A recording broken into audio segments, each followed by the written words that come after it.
Assalamu alaikum saygılı vatandaşlar, dindaşlar. Bugün Cuma günü, her daim gibi adet üzere sizinle beraberlikte Kırım Müslümanların Dini İdaresi Aydar İsaoğlu Rustemov dini yayınımızını seyir etesiniz canlı efirde. Allahu Teala bu mübarek günümüzde bütün yapılan ibadetlerimizni, dualarımızı kabul eylesin ve en kısa zamanda vatanımızı serbest etmeye, azat etmeye nasip eylesin. Geçen sefer Süleyman Hoca sizinle beraberlikte Nasr suresinin tefsirini alıp bardı. Ondan da evvel biz bir mevzunu başlagan edik. Bu mücadele ve kureş hakkında mevzu. Ben onu böyle adlandırdım. Sefer bizden, zafer ise Allah'tandır. İşte bugün inşallah bu mevzunu biz tamamlayacağımız Allah'ın izin ile inşallah.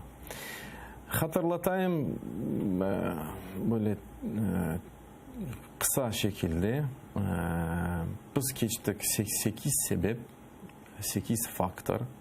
Yani bu kureşte, mücadelede din taraftan Allah subhanahu teala bergen bizge tavsiyelerden neler biz yapmaya gerekmiz. Gerekmiz ki bu seferde, bu mücadelede zaferge nail olayık.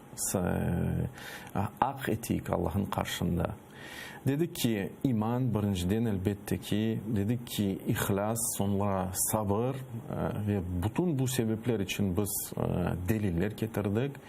Allah'ın Subhanahu ve Teala yüce kitabından dedik ki hazırlama, güç toplaması, sonra itilaf, adamul ihtilaf, yani bir olmak ve bölünmemek, bu da faktör, önemli bir mühim olan sebeptir. Sonra tam tevekkül Allah subhanahu teala, tevekkül değil, tevekkül, hakiki tevekkül. Sebeplerini yerine getirip de sonra Allah'a iman etip neticeni Allah'a subhanahu teala bırakmak. Sonra el-ikdam adamul ihcam, yani daim ileri gitmek, adım adım ileri adımlar basmak. Ve bunu her şeyini açıkladık elbette ki. Sonra istişare meselesi, müşavere meselesi. Çünkü müşaverede istişarede aktır. Ona da deliller getirdik.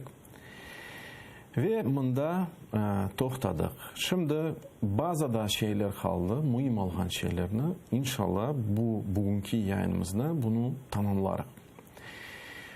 İşte saygılı vatandaşlar, milli mücadelemizde bu ağır vaziyette, bu kureşte, işgalcilerden bir tır olmak için bizim saflarımız bir olmak gerek. Bunu Allah subhanahu teala ayrıca Kur'an-ı Kerim'de vasıf etti ve kaydetti. Mesela Allah subhanahu teala böyle buyurdu. Ba'de auzu billahi mineşşeytanirracim. İnnallaha yuhibbullezine yuqatiluna fi sabilihi saffan keennehum bunyanun marsun. Muhakkak ki Allah kim onun yolunda mücadele eti, savaş yürüseti, kim mücadele eti bir saf olarak keennehum bunyanun marsus. Ve bu vasıf tam böyle tam şekilde açıklayan bir vasıftır. Sanki dersin bu bir bina. Nasıl bir bina birbirine bağlı? Eğer bir parçası birbirine bağlı, öyle de biz bir millet olarak, bir halk olarak birbirimizge bağlansak, bir saf olsak, inşallah Allah subhanahu teala bizge nasip eter işgalcilerini, düşmanlarımızı yenmeye. Sonra şiddet, azimkarlık, cüret. Ne zaman biz düşmanlarımızdan karşılansak, boysunmamak meselesi.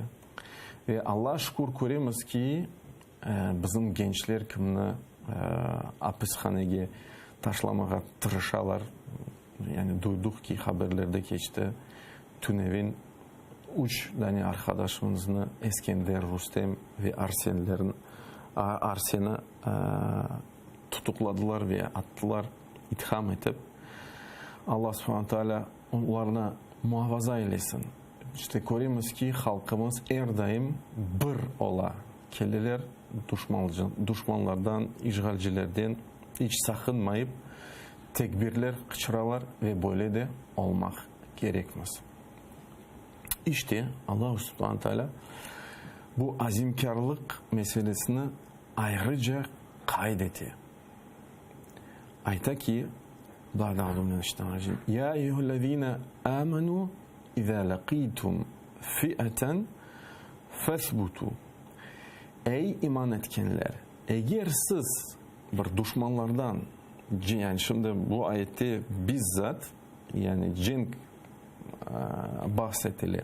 Ama biz görüyoruz ki aslında şimdi vatanımızda hibrit bir şekilde cenk yürütülüyor. Onun için yani bizim için de aktualdir bu. Yani Allah subhanahu teala ayta ki ey iman etkenler, eğer siz düşmanlarını korusanız fesbutu, yani sabit, azimkar şekilde durunuz. Vezkurullaha kesira ve Allah'ın subhanahu teala çokça hatırlanınız, zikir etiniz. Leallekum tuflihun. Belki de siz kazanırsınız. Gelecek sebep ya da gelecek işaret ya da gelecek faktör bu böyle bir olaylarda, böyle bir hadiselerde her daim çok Allah'ın subhanahu teala anmak, hatırlamak, zikir etmek. Aynı ayette bunu Allah subhanahu teala kayıt etti. Yani ketergenin ayeti. Ya eyyühellezine amenu izâ laqîtum fi'eten. Ey iman etkenler, eğer siz düşmanlardan karşılaşsanız fethbutu, sabit durunuz. Vezkurullaha kesîrâ. Allah subhanahu teala aytmay ki vezkurullaha tek. Yani Allah'ını zikir etiniz. Yok. Kaydetti ki vezkurullaha kesîrâ. Çokça Allah'ını hatırlatınız. Çokça zikir etiniz. Görüyoruz ki Allah'a şükür halkımız öyle de yapar gençlerimiz. Her daim tekbir çağırır. Leallekum tuflihun. Belki de siz kazanırsınız. Elbette ki belki de bu bizim için. Eğer biz ihlaslı olsak, muhlis olsak, samimi olsak mutlaka Allah subhanahu teala bizge ona bağışlar. Gelecek sebep bu bugünkü yayınımızda 4. sebep artık oldu. Bu tek Allah'tan yardım istek. Tek Allah'ın umutumuzu bağlamak. Allah subhanahu teala bunu böyle vasıf etti. Ayta ki İz testeğithûne rabbakum fastecâbe lekum enni mumiddukum bi elfin minel malaike murdifin. Yanlışmazsam bu Bedir Savaşı'nın hakkında. Yani hatta bazı sahabeler ayttılar tek Bedir Savaşı'nda melekler iştirak etti. Ama daha doğrusu tek Bedir Savaşı'nda değil, Uhud Savaşı'nda çok böyle rivayetler var. İki tane böyle adamlarını kordular sahabeler. Kimse onlarını tanımaydılar. Resulullah sallallahu aleyhi ve sellem ağır vaziyette kalganda Resulullah sallallahu aleyhi ve sellem onlar müdafaa ettiler. Yani muhafaza ettiler. Ve işte bu rivayetlerge göre anlayamaz ki o iki tane işte kişi ya da zat melekler idi. İşte Allah subhanahu teala bu ayette bizzat ne ayette? İz testeğithûne rabbakum. Mana siz Rabbinizden destek istiyorsunuz. İstiğafe demek ki yardım istemek. Yardım isteysiniz. Dua etesiniz. Yani Allah'ım, Rabbimiz bizge nasip eyle düşmanlarımız yenmeyi. Bilemiz ki bu savaş Müslümanlar yaklaşık 300 yani ondan biraz ziyade adet ediler. Düşman ise, müşrikler ise binden ziyade ediler. Yani 3 kat fazla ediler. Sonra işte Müslümanların işte silahları az eder. Atları az eder. Müşriklerin ise tam aksine çokça eder.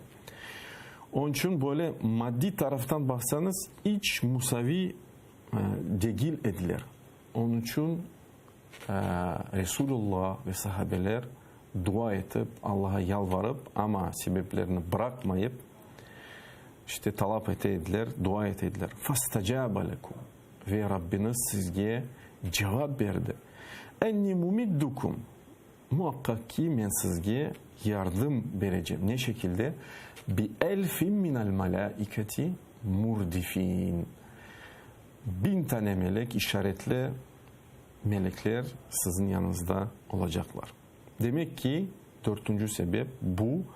Eğer daim dua edip Allah'a yalvarıp ve bazı rivayetlerde geçiyor ki Ömer bin el-Hattab radıyallahu anhu öyle dua yapaydı ki savaştan evvel. Onu koruyan insan sayılar edi. Yani artık bu insan sadece dua yapar. Sadece dua yapar. Bir şey hazırlama korumuyor. Ve öyle koruyorlar onu ki çalışaydı, hazırlanaydı, bir şeyler düşüneydi, planlar kuraydı. Sanki dersin o yani Allah subhanahu teala duanı bıraktı da tek bu tarafını aldı. Ama bilemiz ki sahabeler iki tarafında yerini getirdiler. 5. işaret ya da faktör ya da sebep isteseniz kurişte muzaffer olmak yani galabe kazanmak ve düşmanlarımızı yenmek bu işte mukayet olmak. Her daim mukayet olmak ve düşmana dikkatli bakmak. Bu hususta Allah subhanahu teala ayta ki ya eyyühellezine amenu huzu hidarakum fanfiru thubatin av infiru cemi'a. Ey iman etkenler, mukayet olunuz. Elbette ki bu ayette kenede cin hususta Kureyş meydanında hakkında indirildi. Yani siz bu vaziyette kalırken namaz yani yapmaya isteseniz bile mukayet olmalısınız. Huzu hidrakum. Mukayet olunuz. Fanfiru thubatin av infiru cemi'a. Hep beraber çıkınız ya da parça parça çıkınız. Ama kendide bu ne hususta? Yani bir plan yapıp bu plana göre hareket etmeye, adım etmeye, her daim mukayet olmaya. Gelecek sebep ya da faktör bu her daim bir adımını atqanda, bir şeyini yapqanda, bir fiilini yapqanda bu fiilge geçmeye tek olsun cemaatin reisi ya da imamı ya da yani kiminin elinde karar varsa onun izinden hareket etmeye. Bu pek mühim mesele. Yani öz başına da böyle işte emosyonel duygu şekilde bir hareket etmemeye. Çünkü bu tehlikeli olabilir. Bu hususta gene de delil yüce kitabımızdan, Allah subhanahu teala kitabından, sözlerden. Ve a'udhu billahi mineşşeytanirracim. Ya eyyühellezine amenu ati'ullaha ve ati'ur rasul. Bakınız. Allah subhanahu teala emir etti. Ey iman etkenler, Allah'a itaat etiniz ve onun Resulüne itaat etiniz ama bundan bitmedi. Ve ulil amri minkum. Ulil amri demek ki emirinin sahiplerinden, sizlerden emir sahiplerinden itaat onlara da etiniz. Bu itaat meselesi pek mühim, pek önemli. Çünkü itaatsızlıktan ne çıkar? Cemaat derbat ola. Yani bir nizam yoktur. Nizamsız ola. Ve Allah subhanahu teala elbette ki sonra beklenilgen neticelerini bağışlamıyor. Bakınız bu ayetlerini biz yani tahmin edebiliriz. Yani kullanabiliriz milli kuruluşumuzda, milli mücadelemizde. Yani olsun çeşit türlü sahalarda mücadelemiz. Sözle olsun, belki böyle kışı aksiya nazarlık olsun. Eğer daim bir şey yapmak istesek istişare yapılacak. Sonra kim karar sahibi onun sözüne bakıp işte hareket etmeye. Ve bakınız ki bunlar hepsi Allah subhanahu teala'nın emri, tavsiyeleri. Biz bunu bilip de gözge almasak ve ona uymasak, tabi olmasak sonra biz nasıl Allah'tan subhanahu teala galibi bekleyik? Elbette ki verilmez.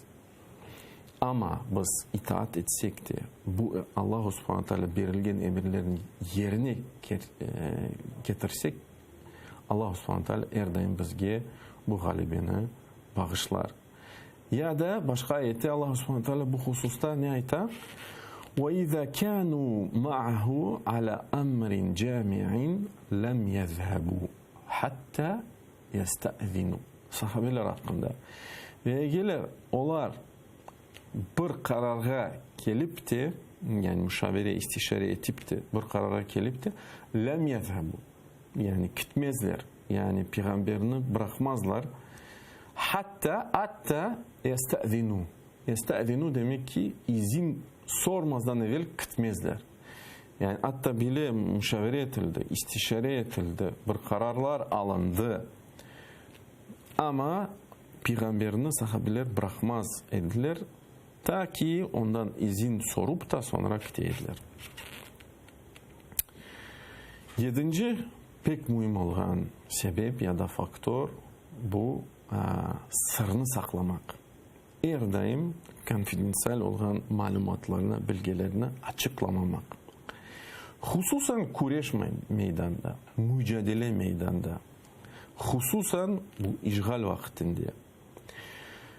Allah subhanahu teala bu hakkında böyle ayet. Euzubillahimineşşeytanirracim. وَإِذَا جَاءَهُمْ أَمْرٌ مِنَ الْأَمْنِ اَوْ الْخَوْفِ اَذَاعُوا بِهِ. Yani bu olaylarda hatta bile Peygamberimiz Muhammed sallallahu aleyhi ve sellem vaktinde oldu. Bazı insanlar bilgiler geldiğinde düşmanlar hakkında işte ya da işte afsızlık hakkında ya da emniyet hakkında işte onu saklamaydılar, işte paylaşaydılar. Ve Allah subhanahu teala yani bu ayette tembihli ayta ki وَإِذَا جَاءَهُمْ أَمْرٌ مِنَ الْأَمْنِ اَوْ الْخَوْفِ اَذَاعُ بِهِ. Allah subhanahu teala ayta ki eğer onlara bilgi geldiğinde emniyet hakkında ya da afsızlık hakkında o bilgilerden paylaşaydılar. وَلَوْ رُدُّهُ. Ama bu doğru değil. Yani Allah subhanahu tembihli. Ama onlar işte bu haberlerini, bu bilgilerini eğer de Resulullah'a, Peygamberimizge verseydiler ve ila ulil emri minhum ve emir sahiplerine yani imamlara, reislerine, baş olan insanlara la alimahullezine yestanbitunahu minhum. Yani bu haberlerden, bu bilgilerden doğru olan hulasalarını, neticelerini yani en doğru kararlarının ne olmasını bu kişiler çıkarır ediler deyip Allah subhanahu teala buyurar. İşte saygılı vatandaşlar buna da pek dikkatli olmak gerekmez. Bakınız bu hepsi bilgiler Allah subhanahu teala yüce kitabımızda bizge anlatar. Nasıl kureş meydanında, mücadele meydanında biz özümüzünü alıp barmak gerekmez. Sekizinci ve bu son sebep, bu son sebep ya da yok, bu son sebep değil. Sekizinci sebep bu yumuşak olmak, vatandaşlarımızın halkımızga, Müslümanlarga, müminlerge ve tam sert olmak düşmanlarımızga. Yani bu hakkında Allah subhanahu wa ta'ala böyle vasıf etti. Ayta ki azilletin alel mu'minin, a'izzetin alel kafirin. Müminlerge özlerini yumuşak tutalar. Yani hatta bile zelil tutalar. Zillet degen vasıfını mında Allah subhanahu wa ta'ala kullanır. A'izzetin alel kafirin. Ama yani düşmanlarınızga, keferelerge nasıl izzet şekilde yücahiduna fi sabilillah, Allah subhanahu wa ta'ala yolunda mücadele ve kureş ettiler. La yakhafuna lawmata laim. Ve kimsenin yani toplum ne söylerdi, nasıl kimseden bu tenkitini korkmalar, tenkitte gelecekler. Dokuzuncu sebep bu her daim birbirimizni, hususan bu müracaat elbette ki imamlarga her daim böyle tembihlemek ve davet etmeye, bu mücadelede, bu kureşte devam etmeye, iştirak etmeye.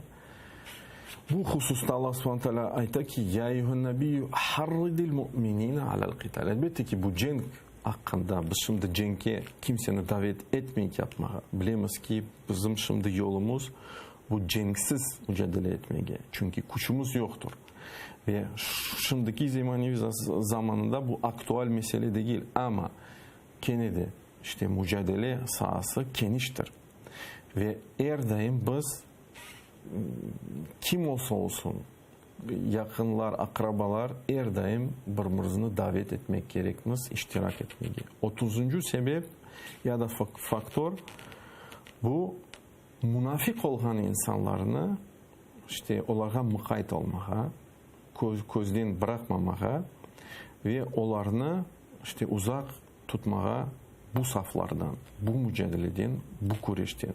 Çünkü onlar tek zarar getirirler. Ve aslında satkınların isimleri artık bellidir halkımızda. Ve kim bilir belki de bu işgalden böyle bir hayır çıktı. Yani bu hususta Allah subhanahu wa ta'ala ayta وَلَوْ خَرَجُوا ف۪يكُمْ مَا زَادُوكُمْ إِلَّا خَبَالًا. Eğer bu münafıklar sizden beraber çıksaydılar savaş meydanında sizge tek ne berel acizlik işte bererediler. Yani sizge kuvvet vermez ediler. وَلَا أَوْضَعُ خِلَالَكُمْ. Sizin saflarınızı bölür ediler. يَبْغُونَكُمُ الْفِتْنَةِ. Tek fitne ister ediler. وَفِيكُمْ سَمَّعُونَ لَهُمْ. Ve bu vakitte sizden birilerinin onlarını da dinleyler. Yani fitne fesat çıkar. Onun için her daim münafıklarını, satkınlarını uzak tutmaya bu saflardan. 11. sebep kimle davet ettik bu mücadelede, bu kureşte iştirak etmeye ve kabul etmeye de onları da uzak tutmaya. Ne için? Çünkü Allah subhanahu teala bu hususta o Resulüne, peygamberine bu hususta emir verdi. فَاِرَّجَعَكَ اللّٰهُ اِلَى طَائِفَةٍ مِنْهُ. Ve Allah seni böyle yaptı da sen kayıttın bir cemaatka. Yani kim çıkmadı senden. فَاسْتَأْذَنُوكَ لِلْخُرُوجِ. Çıkmadı meydan savaşına. Ama ondan sonra onlar gene de istediler, ey Muhammed senden izin istiyorlar, senden iştirak etmeye. فَقُلْ لَنْ تَخْرُجُوا مَعِيَ أَبَدًا. Ey Muhammed onlara ait ki siz artık benden çıkmayacaksınız. Yani çünkü çıkmadınız. Bu hususta ve son sebep bu katı, şiddetli düşman karşısına durmak. Çünkü Allah subhanahu teala kendine müminlerine vasıf etti. Ayta ki turhibuna bihi aduvallah. Siz böyle kuvvetini toplap da o düşmanlarını, Allah düşmanlarını korkatasınız. Ya da başka ayette ya eyyühellezine amenu katillellezine yelunukum minel kufur vel yecidu fikum gilda. Yani meydan savaşında savaşlarınız vel yecidu fikum gilda ve şiddetli olunuz. Bu son sebep ben aytkan gibi bu işaretler, sebepler, faktörler yani eposu Kur'an-ı Kerim'den algan sebepler bunu yerine getirsek inşallah umut etemiz Allah subhanahu teala bizge nasip eder bu kuruşimizde zafer kazanmağa. Subhanakallahumma bihamdik la ilahe illa ente nestağfirukallahumma ve natubu ileyk. Dinin yayınımız yüklenmek üzere vakit kalmadı. İnşallah gelecek seferlerde görüşerek.